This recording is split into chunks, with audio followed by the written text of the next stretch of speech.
isso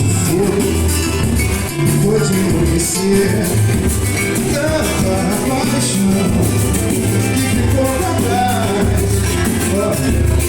Não